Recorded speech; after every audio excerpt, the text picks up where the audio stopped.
Olá, amigo e colega do campo. Seja muito bem-vindo a mais um episódio do Ouro Fino Encast, o podcast da Ouro Fino Saúde Animal, que traz conhecimento para os ouvintes. E, bom, você que é nosso ouvinte já sabe que conhecimento não ocupa espaço, então fique ligado conosco, porque hoje, novamente, aqui, podcast triplo. Nós teremos 2 convidados, vou chamar a primeira convidada aqui, que é a Gabriela Oliveira, ela é especialista em marketing aqui na Ouro Fino Saúde Animal. Gabi, seja muito bem-vinda aí, dividindo mais uma vez o Ouro Fino Encast comigo. Oi, Brunão, muito feliz de estar aqui de novo, gravando um podcast sobre suinocultura, seguindo aí as nossas gravações. E hoje a gente tem uma pessoa muito especial aqui, um mito da suinocultura, e estou mega ansiosa para chamar ele. Então, não é só super convidado, é super convidado, é isso, Gabi? Isso aí. Hoje aqui com a gente tem o professor Davi Barcelos, o professor da URGS, da Universidade Federal do Rio Grande do Sul, pesquisador, e já contribuiu muito e ainda continua contribuindo muito para a suinocultura brasileira. Prof. Davi, uma honra te receber aqui, seja muito bem-vindo. Gabi, Bruno, uma alegria estar aqui. E principalmente aí, vendo que na Ouro Fino tem os nossos egressos aí, a Gabriela e a Andréa, eu fico muito feliz. E vamos tentar falar uma coisa bem descontraída para vocês aqui. Fim de tarde eu sei como é que é, então vocês vão estar ouvindo isso no carro de vocês, então vamos divertir todo mundo aqui. Isso aí. Então, prof, para a gente começar, queria que tu contasse do teu início de carreira e como que aconteceu o casamento aí com a suinocultura. E se tu tiver algum fato engraçado aí para contar para a gente, fica bem à vontade. Então eu vou começar contando como é que eu me tornei veterinário aí, já que a Gabriela me fez esse desafio, né? Já que ela não ia ter coragem de contar, eu vou contar para vocês. Eu na realidade, eu me inscrevi para o vestibular de agronomia e chegando lá, não fui eu que me inscrevi, foi um amigo meu que estudava comigo, que estava junto comigo. Ele foi nos inscrever os dois no vestibular da Faculdade de Veterinária e Agronomia, que era junto na época, aqui em Porto Alegre. E quando eu fui fazer o vestibular, eu cheguei lá, eu estava inscrito para veterinária, não entendi nada, né? Digo, bom, mas deve ser interessante veterinária, vamos ver o que é. E eu acabei fazendo e até passei em segundo lugar no vestibular, então já comecei bem. E entrando na faculdade foi um casamento espetacular, era aquilo que eu queria. Foi um parque de diversões para mim, a faculdade, era uma faculdade curta na época, eram poucos anos, eram 4 anos só, mas tinha muita concentração e disciplina básica e eu gostava mesmo de ciência básica na época, anatomia, histologia, bioquímica, eu era louco, patologia, nossa, aquilo para mim, assim, era muito divertido estudar aquelas coisas. E o resto dos alunos adoravam, então aquelas notas eram assim, tinha 2 ou 3, o Itamar Piffer era meu colega, eu acho que alguns de vocês conhecem ele, conheceram, e o Itamar, e era eu e ele disputando as notas lá em cima, e era incrível. E logo depois da minha graduação, logo depois que eu terminei a faculdade, eu era bem teórico, né? Então, o que eu vou fazer? Entrei no mestrado de Economia Rural aqui na URGS mesmo, mas o que eu gostava mesmo era de laboratório. Nessa época eu tinha sido bolsista há muito tempo da bioquímica lá na faculdade e gostava de trabalhar em laboratório. E na época existia um grande laboratório aqui, existe ainda no Rio Grande do Sul, que é o Instituto de Pesquisas Veterinárias Desidério Finamore, em Eldorado do Sul, que assim era meu sonho, porque alguns dos meus veteranos eles tinham entrado no IPV para produzir vacina. E aquilo para mim, assim, a gente jogava bola no fim de semana nesse IPV, que é aqui perto de Guaíba, aqui em Porto Alegre. E eu ia lá e via aquilo, eu digo, nossa, quanta coisa interessante, quanto aparelho, né? Coisa maravilhosa isso aí. E estava naquele mestrado, mas estava com olho numa oportunidade nesse instituto. Aí, até por influência desse pessoal que já estava lá, meus amigos, né? Meio que eles empurraram assim para o diretor da época lá, que tinha um camarada assim, que era muito talentoso e tal, que queria isso. E aí ele resolveu fazer uma entrevista comigo. Aí foi ótima a entrevista. E eu acabei me deslocando para esse instituto, onde eu fiquei praticamente aí 20 anos trabalhando antes de entrar na URGS. E eu fazia o trabalho de laboratório, o primeiro ano eu fiz em bovino, e era assim, eu realmente não gostei muito. Era um trabalho mais de laboratório mesmo, não tinha nenhuma vinculação com a parte de campo, né? Eu vivia muito fazendo só exames de laboratório, e na época se trabalhava muito com Clostridium lá, então eu trabalhava muito nessa área. E aí abriu uma vaga, o profissional que trabalhava em suinocultura lá, ele se aposentou e me ofereceram esse laboratório. Eu me agarrei com as duas mãos, né? De suíno, não entendo nada, nunca vi um suíno numa granja, né? Mas deve ser interessante. E acabei entrando lá. Mas eu nessa época, a parte de bovino lá do IPV era muito desenvolvida porque tinha o apoio de 2 ingleses lá do Conselho Britânico, eram profissionais do laboratório de Weybridge, era um troço de ponta aquele laboratório. E eu entro nesse laboratório de suínos, abri o livro lá dos diagnósticos e tinha 3 diagnósticos. Era intoxicação alimentar, peste suína clássica ou tinha verminose. Parece que tinha 3 diagnósticos assim dentro daquele livro. Eu fiquei escandalizado, porque dentro do bovino já era uma coisa assim de 30, 40, 50 diagnósticos que eles faziam. E aí eu digo, bom, vou ter que sair do zero aqui. E, por sorte, esse grupo aí que fazia esse apoio do British Council lá para o IPV, eu dei uma forçada de barra, assim, né, e consegui que os próximos 2 que substituíram aqueles que faziam a parte de bovino vieram para fazer suínos. Aí mudou tudo, né? Eles trouxeram um monte de reativos, soros, ideias, diagnósticos prontos, me ensinaram tudo, muita coisa. E foram 4 anos com esse pessoal. E na saída deles, eles abriram uma oportunidade de mestrado na Inglaterra, porque eu estava trabalhando com eles, e eles acabaram também me treinando muito para inglês. Então, assim, a minha carreira, realmente eu devo a esses 2 profissionais aí, um deles já faleceu, mas o outro ainda me correspondo com ele. E tive essa oportunidade, então, de muito cedo na carreira, com 5 anos, uma coisa que praticamente ninguém naquela época ia para o exterior fazer curso. Eu consegui fazer curso e fiz na época lá dos hippies em Londres, né, na Universidade de Londres. Além de tudo, foi uma experiência de vida espetacular para mim, assim, né? Eu era casado, recém-casado na época. Bacana, hein, professor? Foi uma oportunidade de ouro. E fiquei grávido lá, minha esposa ficou grávida na época. E assim, o meu filho só não nasceu lá porque nós não quisemos. Porque tem uma lei lá que assim, a criança nasce lá, quando completa 18 anos, tem que fazer o serviço militar na Inglaterra. Pode ter uma identidade dupla, né, uma nacionalidade dupla, mas é obrigado a voltar e fazer a tal do serviço militar. E na época tinha muita guerra e muita coisa. Eu digo, não vou querer isso aí, vamos ter logo no Brasil essa criança. E foi uma decisão acertada, porque o guri é ótimo, então quem sabe está vivo até hoje. Ajuda mais muito. Sossegado. Então, foi muito boa essa decisão. Então, foi essa a minha história. Aí eu voltei para o IPV, para esse Instituto de Pesquisa Veterinária, e aí foi assim, realmente foi muito bom o serviço de diagnóstico que a gente ofereceu na época, e se na época a gente fazia trabalhos assim básicos, né, de diagnosticar a primeira doença, eu devo ter na minha lista de publicações iniciais aí uns 20 trabalhos, que é o primeiro surto de epidemia exudativa, o primeiro surto de APP, o primeiro surto de colibacilose, salmonela, pneumonia zoótica, foi assim um espetáculo, o primeiro diagnóstico. Bruno, tu tá entendendo com quem a gente está falando, Bruno? Mais ou menos.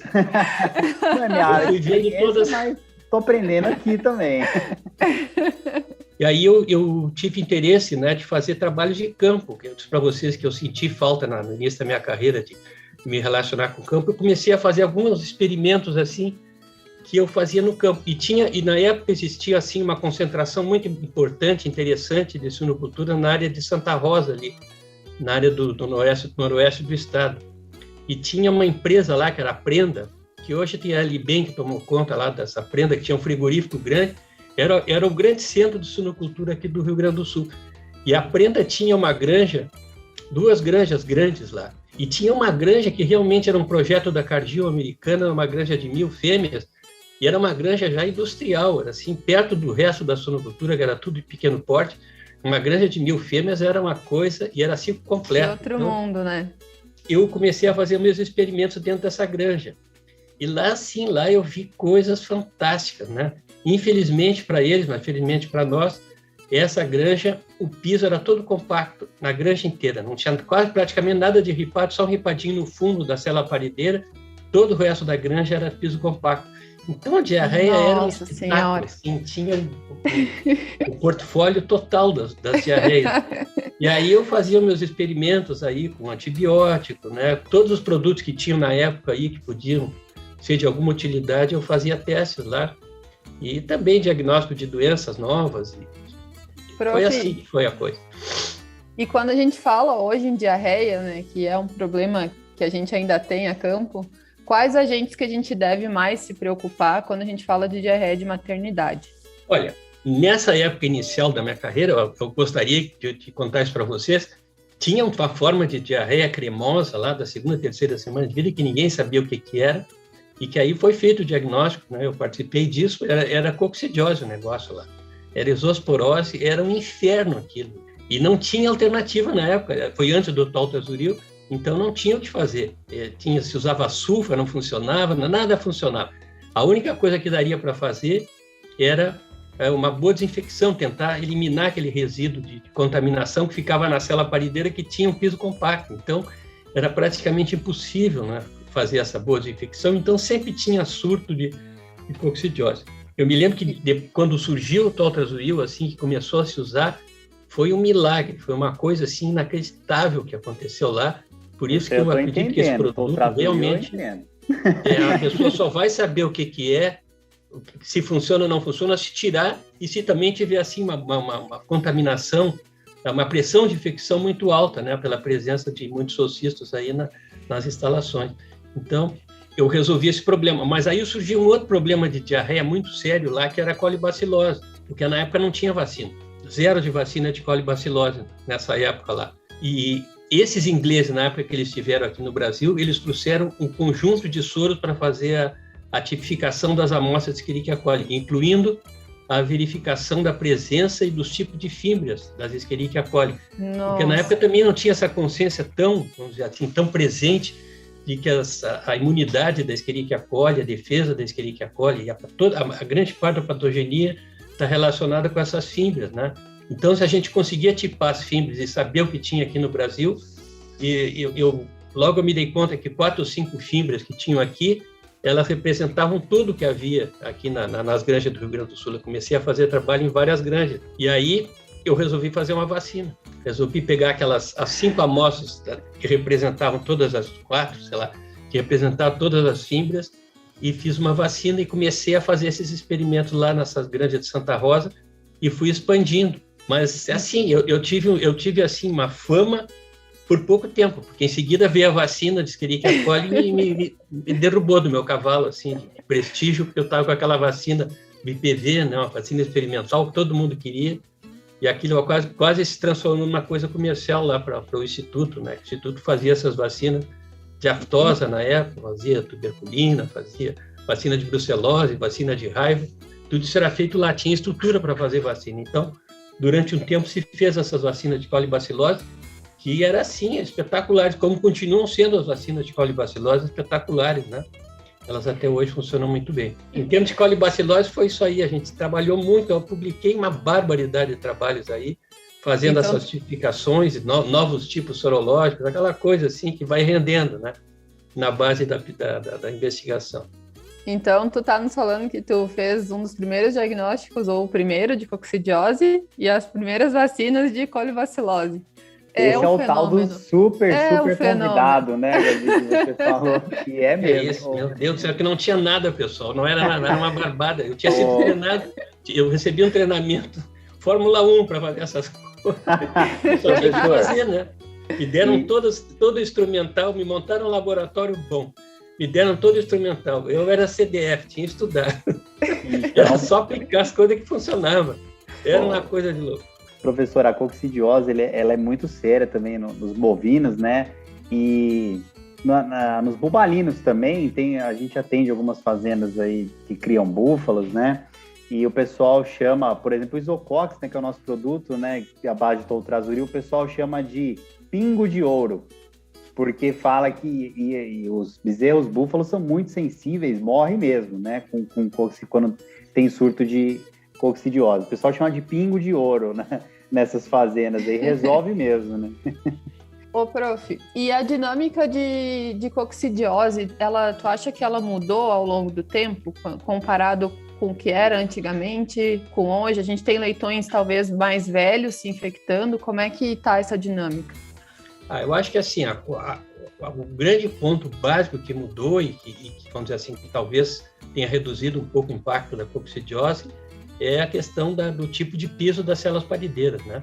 No momento que se colocou piso ripado, e principalmente pisos que sejam totalmente ripados em célula parideira, aqueles de ferro redondo são os melhores, isso aí reduz muito a contaminação fecal oral, mas mesmo assim o escamoteador ainda permanece como uma fonte de infecção e é muito infeccioso. Se não fizer nada, vai dar problema.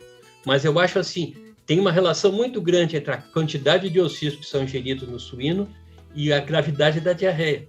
Isso é uma coisa que é bem clara para mim, assim.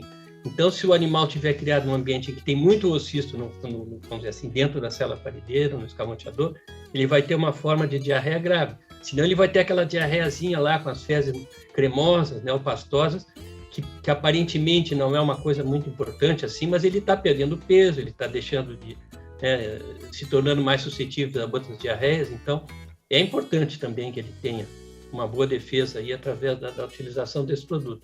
Eu acho que, infelizmente, ainda, se fosse produtor, ou se fosse suinocultor, eu continuaria usando, porque eu acho que, assim, usando não vai ter o problema, é isso que interessa, né? Sim. Mas eu não vejo, assim, que tenha aparecido. Em creche é raríssimo, né? Praticamente não acontece.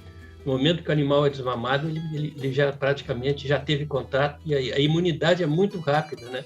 E muito sólida, por isso talvez até que a mortalidade não seja alta, mas perde peso. Uma das coisas que eu publiquei na época era o quanto perdia de peso, né? 800 a 1,4 kg, né? Mais ou menos, um animal que teve ou não teve coccidiose, né? Então, sim, é muita coisa, esse 1 quilo e pouco aí no desmame. A Gabi sabe bem, trabalhou um pouco lá no grupo, né? Então, a gente hoje dá muita bola para a importância que tem esse peso de desmame. E quando a gente fala de toltrazuril, como é que está essa tua visão do campo? Segue o protocolo de uma dose ou já tem produtores que estão utilizando 2 doses? Como é que está essa relação de dose de toltrazuril? Ou depende muito do produto? Eu sinceramente, até tanto me instruo nisso aí, porque o que eu sei é uma dose, né? No 3º dia de vida. Tem gente que usa no 1º, tem gente que usa no 3º, 4º, mas não tem muito. Eu acho que no 3º dia seria, assim, o que eu vejo mais. A gente tem alguns dados de campo de que tem alguns leitões apresentando, às vezes, um pouco de diarreia, que parece coccidiose e no diagnóstico fecha, mas no final de maternidade. E daí, em função disso, além do protocolo normal, né, que a gente chama ali no 3º dia de vida, tem alguns produtores que aplicam mais uma dose mais para o final da maternidade. Então, mais nesse sentido, assim. Mas eu acho que nem tu falou, né, depende muito do desafio de cada granja e também limpeza, desinfecção e como é que tudo isso aí é feito, tipo de piso. Então, todos esses desafios, eu acho que eles mudam bastante, né, prof, de granja para granja, e isso é um determinante na doença também, né? E continua, eu acho que uma das doenças aí que confunde dentro do diagnóstico diferencial é o Clostridium perfringens tipo A e o rotavírus. Então, muitas vezes essa questão de o que é coccidiose, o que é o Clostridium, o que é o rotavírus, aí depende do laboratório. E aqui no Brasil, assim, a nossa estrutura e a utilização do laboratório é muito, muito precária, né? A gente vai para os Estados Unidos aí com alguma frequência e lá é impressionante, vamos dizer assim, a qualidade que eles têm de conhecimento da situação das granjas por uma rotina de envio de material para o laboratório, né? Aqui no Brasil, tirando algumas empresas aí que têm laboratórios próprios, algumas grandes agroindústrias, né, que têm hoje em dia um bom serviço nessa área e eles conhecem mais ou menos a microbiota patogênica de cada granja, né? Aí dá para fazer um programa estratégico bem mais interessantes, né? Sim. Inclusive isso que tu está falando, né? Entender que essa doença pode ser, se houver na fase final de maternidade condições aí de falta de higiene, né? Que gere contaminação fecal alta na célula parideira, é provável que aconteça mesmo.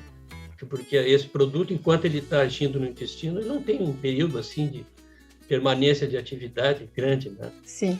E quando a gente fala em diarreias de maternidade como um todo, não só a questão de coccidiose, quais são os principais cuidados preventivos para diarreias hoje que a gente pode adotar na grande? Para Escherichia coli, como eu disse para vocês, eu acredito que essas vacinas são muito boas. Eu acho que assim, eventualmente, quando dá essas falhas, o pessoal às vezes troca de vacina, né? E eventualmente uma vacina que não estava funcionando de uma outra origem funciona, mas aí é que como tem várias símbias, tem vários sorotipos incluídos na vacina, né? Eventualmente uma vacina alternativa, ela tem mais concentração daquele antígeno da bactéria que está causando o problema. Então, tem uma explicação científica para isso, né? Nem todos os laboratórios têm a composição igual das vacinas. Mas, de maneira geral, as vacinas de Escherichia coli, eu acho que elas estão segurando o problema, desde que haja, é claro, né? Mais uma vez, a questão de higiene, a questão da qualidade aí do ambiente, a qualidade da lactação da porca, né? Tudo isso aí que a gente sabe, alimentação, água, né? Tudo isso aí é fundamental. Existe essa emergência aí do Clostridium difficile, né? Que é uma coisa que, quando aparece, incomoda bastante em algumas granjas, né? E ainda não tem uma solução muito clara para isso aí.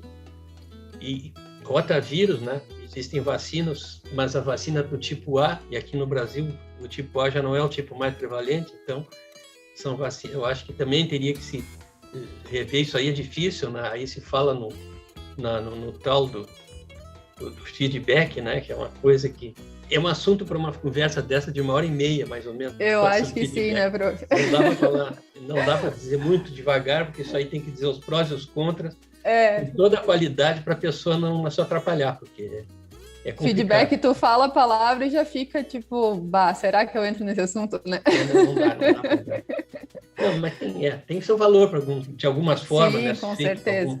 Nos Estados Unidos, hoje em dia, eles têm protocolos assim que são quase científicos, né? Uma coisa que não é mais a que tu imagina de pegar o material sujo, né? É uma coisa bem mais estruturada, né?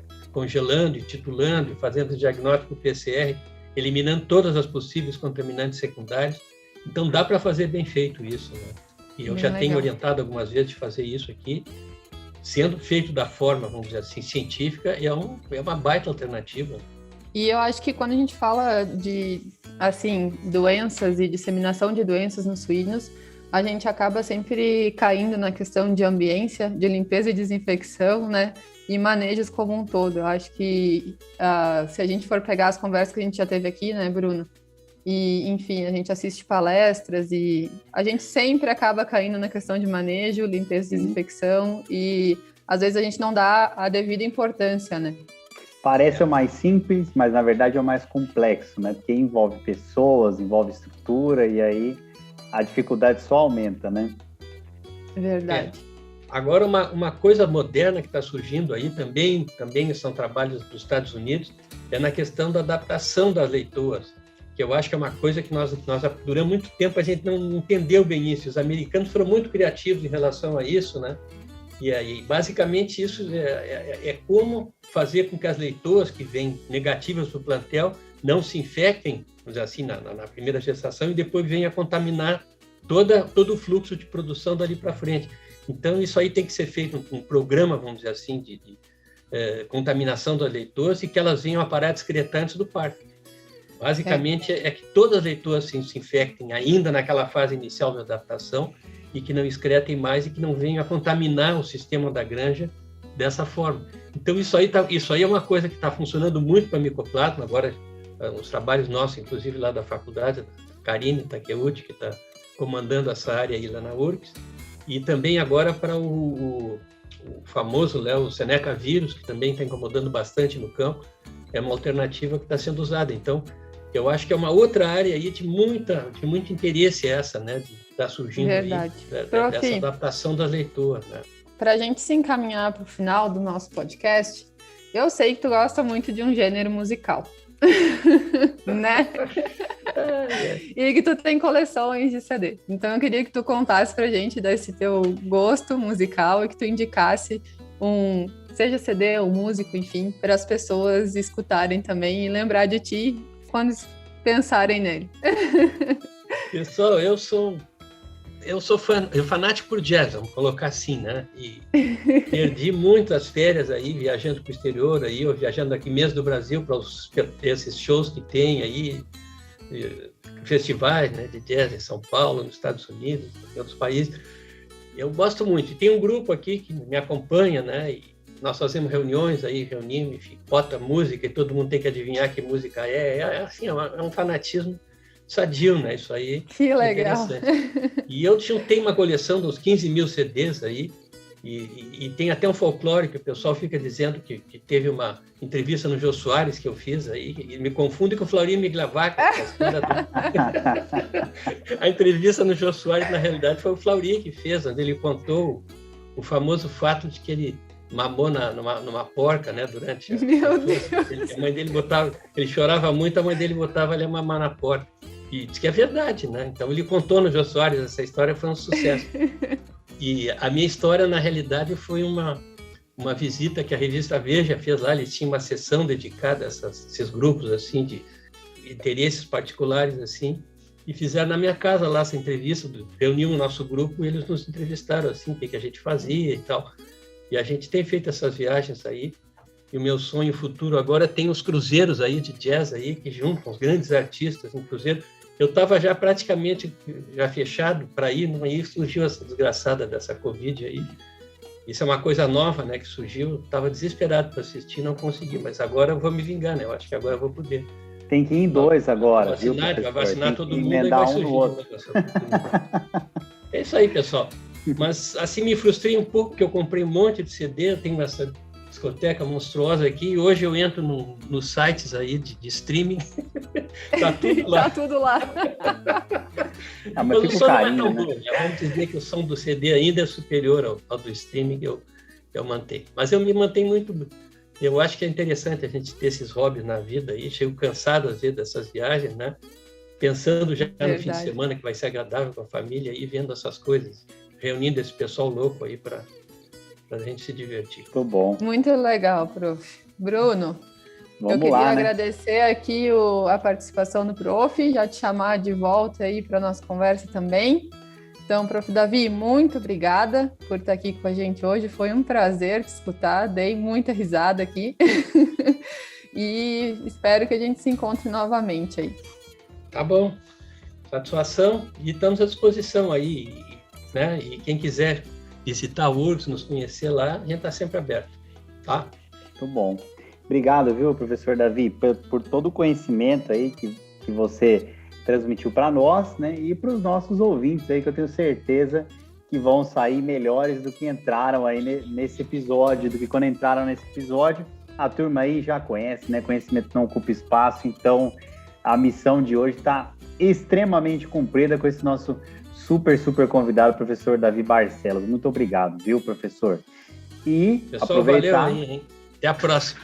Até a próxima, professor. E que seja breve, né? E aproveitar para agradecer a Gabi também, aí, como co-apresentadora aí do nosso Ouro Fino Cast, está dando show, e eu tenho certeza que o pessoal de todo o Brasil está gostando aí. Muito obrigado aí por estar junto com a gente também, viu, Gabi? Eu que agradeço. Muito feliz de estar aqui. É isso aí. E a turma acha que acabou? Não acabou não, viu, pessoal? Essa série aí continua, tá bom? Então fiquem ligados aí, porque vamos trazer muito conhecimento, muita história bacana e muita coisa para o aumento de produtividade nas propriedades do Brasil. É isso aí que a gente almeja, tudo bem? Um grande abraço, até a próxima, tchau!